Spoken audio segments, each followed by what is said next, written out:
Hi, I'm going to do a vlog. I've never done a vlog before. So let's have a look at the day in the life of Alchemist models. I'll have a look at the printers. I'll take you through that process and then see what orders we've got.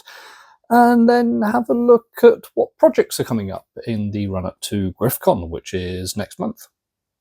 Here we go. So, welcome to the new print room.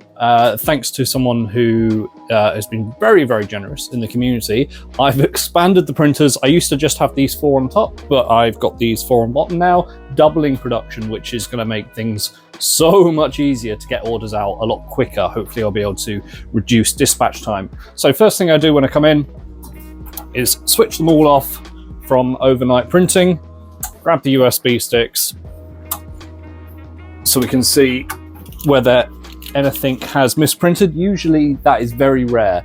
Occasionally if I'm using, actually it's a lot of the time if I use pre-supported models, that's why I support my own stuff.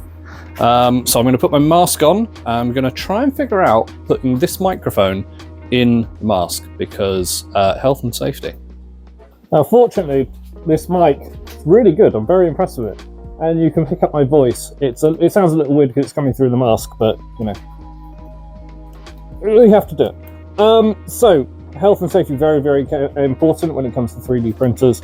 I see so many people, especially with resin printers, not using a proper mask. So, for example, I haven't got me to the masks that come with a 3D printer. Hold on. These masks, you'll usually get a pack of a couple in whenever you get your 3D printer. These are pretty much useless. They're dust masks. They'll keep out some of the, well, don't use them. Don't bother using them. If you're going to get a 3D printer, you need to get something that 100% will get rid of fumes and then replace the filters probably around every month. These are due for a change actually. But they're fine to keep around just in case, but you need one of these ideally. I'll put a link below where I found this. I think I've got it from Amazon or eBay. It'll be in the link below. So I learnt this the hard way. Before you put gloves on and get them messy, take the shields off first, because otherwise those shields get really messy really quickly. I'll show you my old wash and cure machine and you can see the state of the shield. That's because I was handling the shield with resiny gloves and now it's ruined. Well, it still works, but. So at the moment we've got, this is just orders. Later on today I will be setting up the other 4 printers. And so I need to get some things that are coming today. There's the thermostats for the heat pads. Now with resin 3D printing, you need to make sure that the resin itself is kept at a stable or a steady temperature, anywhere between 20 and 26 degrees. In the UK, where I'm at, it's fine in the summer, but during winter it can get quite cold, and it's when the resin fluctuates in temperature, that's when the real problems start. So what I've done is I've taken some Reptile heat pads, the ones that you put underneath the enclosures, and I've just stuck it to the vertical axis around the back with a thermostat at about 25 degrees. They're very efficient on energy because they have to. That's what they're designed to be on all the time. So I've got one of those on the back of each, and that sits inside the shield, inside of the UV shield. It's slightly off center because there's a little cable at the back, so it doesn't fit perfectly, but it does the job. Ever since I started using these, my misprints have been a thing of the past. It really has made all the difference. The other thing is I've got a spare shield because I've got an old printer that is just parts. I haven't chucked it because I've kept this, because instead of using a washing machine, I just use a tub, like a lunchbox, fill it with isopropyl alcohol. The washing machines are very, very effective, but cleaning them is a nightmare, and that does just the same thing. It's just a tub, you make sure you agitate it and it's fine. So let's take a look. So we go handheld now. This is all demon smiths, I believe. So we've got some warriors there, and then we've got the character, the rocket launcher, and the blunderbuss there and there. So nothing really exciting. There's lots of the same there, but I had a couple of orders for armies. Now that is looking pretty murky, so we're going to have to change that. So all of these supports, they've dried off, all the ISO has evaporated off of them. This is another reason I like using isopropyl alcohol instead of water-soluble, water-washable resin, which is probably something I'm going to cover in another video. All these, I've got a bucket underneath here, and they can go in there, and then they'll sit in the sun at some point, curing off, and then they can be disposed of properly. So before we get the models, let's replace this. Put a couple of kitchen towels down, and then we've got our empty. Always keep these are really useful to keep around, because you end up going through a lot of isopropyl alcohol, especially if you print as much as I do. Okay, you can see how murky that ISO is. That's all resin that hasn't sunk to the bottom, so we're just going to tip that back into the bottle.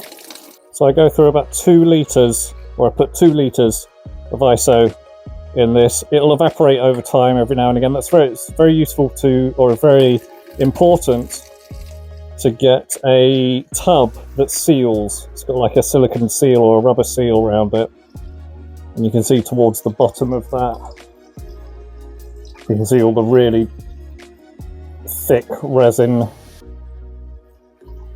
particles that have sunk to the bottom. Now, rather than just curing this off straight away, we're actually going to let it sit for about a week or 2. And then you can see, actually, because I put 2 litres in and only 1.5 came out, that's how much has evaporated over time since I've been using this, which is a very, very good indicator of why you need to use these. Resin fumes aren't great. ISO fumes, definitely not great. So I'm going to put these in a corner, out of direct sunlight, and they're going to sit and just settle down. So in about a week or 2, this one probably not, because that's a lot of resin in there. This one, all of the particles will settle down here, and this will be pretty much clear, and that's what we can reuse. I'll reuse it as many times as I can, but you can see all the resin that's settled down the bottom there. I've got maybe 1 or 2 reuses out of this. It looks murkier, but that's cleaner than it looks. Give this a little wipe out, get as much of the resin as we can out of there. And my last 2 new bottles of ISO, so I need to order some more. Now, time to put the models in. So we've got a metal scraper. Highly recommend using these. These are great. These are the ones that come with the Elegoo. I don't know whether they've changed them now, but this is what came with the Elegoo Saturn Gen 1. Okay, so I have got flex plates on these. However, I found out that I've got the bottom layer exposure just right, that you can very carefully just, with minimal effort, and this actually saves quite a lot of time. I was debating actually removing the flex plates off these, so I don't feel they need to be on there anymore. I'll give it a quick wipe off, get on the bottom and the sides. Doesn't have to be perfect, just make sure there's no lumps there. And I can usually get 2 or 3 plates in one bucket. Well, don't go too nuts, otherwise the isopropyl goes everywhere. Always make sure you've got a large amount of kitchen roll, because you go through a lot of it. So it's looking like so far, there's no misprints. Are we going to go for a perfect run? Come on, there we go. Okay, sorry, but it's a lot easier if I just do that. It's a lot easier on the table. I try to minimise it. As long as you keep that blade flat, you won't scratch up the the plate, and you don't hit it too hard, otherwise you'll change the angle and you'll have to re-level. I haven't re-leveled these plates in about a year, because once it's right and you don't knock it, it'll be fine. So once all the models are in there, without splashing ISO everywhere, give them a little massage, knee to the models, make sure the ISO gets into all of those nooks and crannies. I do this slightly differently if any of these parts were hollow, because that needs a little bit more attention. And then we'll put the lid on, because otherwise it'll start evaporating. That already would have evaporated a little bit. Make sure you keep your tools nice and clean. So I'm just going to prepare some orders that will be going out today. Even though I'm not actively working with the printers, there's no ventilation in this room that isn't opening the door, and that will let in light, sometimes direct sunlight, and we're still curing some of the stuff, and we're still working. Stuff is still working. So that's why I keep the mask on, which does mean it gets quite hot in here sometimes, but it is what it is. I've got new racking. Yay! New racking. The whole place is completely expanded, and now I've got a dedicated packing area, which to some will be the most boring thing in the world, but to me it's quite exciting because I'm sad like that. So we've got some 10mm reptilian army here, and some demon smiths, and some various other things that need to go out. So let's put some bases with them. Okay, so I have run out of the base that I need for this, but due to the wonders of filament printing, let's just make some more. So this is the filament printer, and I got it for kind of large bits of terrain, but honestly this thing is just printing bases mainly for me at the moment. So what do we need? We need some 75 by 50, I think. So the prints have had a good soak now. We'll just take them off, drain them out, and then leave them to evaporate off. You'll make sure there's no tiny leftover pieces, which is usually easy to do when you've got models of this scale. But when you're printing the 10mm and 6mm models, an individual one right at the bottom is very hard to actually find. So that's done with. We'll put the lid on, we'll leave that. Before I put them on the rack to dry, because of the way that I've done my supports, you can just twist and pull, especially with these models. So we get a little drying tray, and then it's just take all the supports off and leave them to dry. Now, all of this is orders, or are orders to be sorted, but all of these are models that I have recently got commercial licenses to, or old models that I got licenses to well over a year ago. And so I'm printing out examples so I can do proper photos, proper product photos, and so they can go on the website. So you'll be seeing these very, very soon. Okay, so now that yesterday's prints are all taken off and cleaned, and now they're just drying off, we'll put on today's print. So let's do that. So all of the classic fantasy range that I do is scaled up from 10mm. So this is 10mm tool at the moment. And so we select all 280. They all clump together in a big mess. We angle them slightly, auto layout, and then we go to support them. And when it gets to this point, I'll just make sure that none of them are crossing over. So we're just going to separate them out a little bit, just in case during the print, for whatever reason, something slips, and then we get two models combined, which has happened before, and it's very, very annoying. So we just give them a little bit of space around the model. We'll just double check nothing's over the sides, and we're good. We'll slice that. Right, I'm not wearing a mask now because the door's open. We're not worrying about light getting to any of the models because everything's shielded. Let's pack some orders. Obviously, can't show you any addresses because that would be a massive data breach. And one of these is waiting for the bases that are on print at the moment, but we'll just go through the process of packing an order. So we've got a little bit of bubble wrap. I try to recycle as much of my packaging as possible, so a lot of this bubble wrap would have come from things that I've ordered. We want one of these boxes, because I work on the principle that a lot of the packaging will end up being recycled, hopefully recycled, or thrown away. So I'm personally not too worried about it looking okay, because you're going to go, cool, here's my order, get the cool stuff out, chuck the packaging, you know. Packing peanuts, I get these cornstarch ones, which you can, technically, you can put these down the sink, because as soon as you get water on them, they'll start dissolving. They're naturally biodegradable. Order done. Do it for that lot now. And snap cut. Magic. Now to post.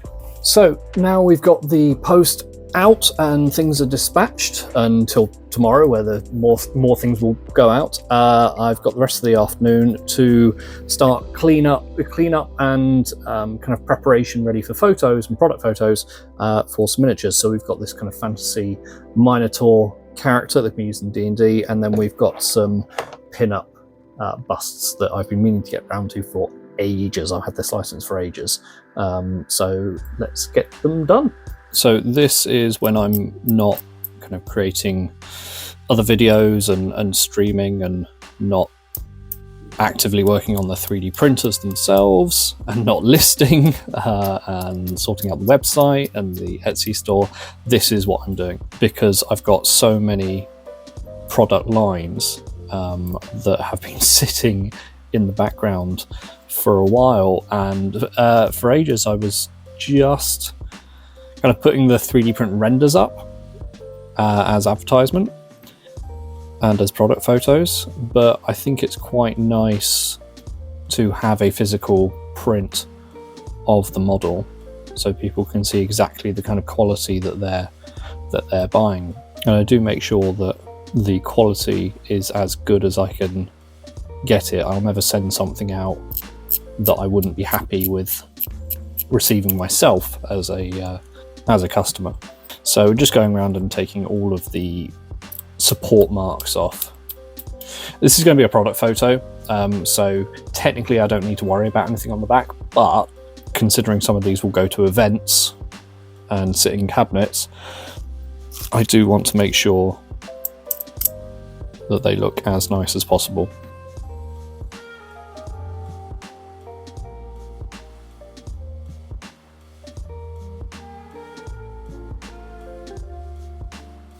Now the models are all cleaned up, they can go in for product photography. I've got this backdrop here put up against my PC with brown tape. This is a quality operation. And then I'll take, for each model, I use a process called photo stacking, which is taking a photo at different focal lengths and then putting them all together so the whole model is in focus, or as much of it as possible. And that's probably where I'll leave it for the day. It's getting late, the dog needs feeding. I may continue on later and get those photos edited, but also I'm expecting a delivery for those the thermostats for the heat pads for the printers, so I'll get those installed, and then I'll have 8 printers running all at the same time, which will be awesome. I hope that kind of explains a day in the life of Alchemist models.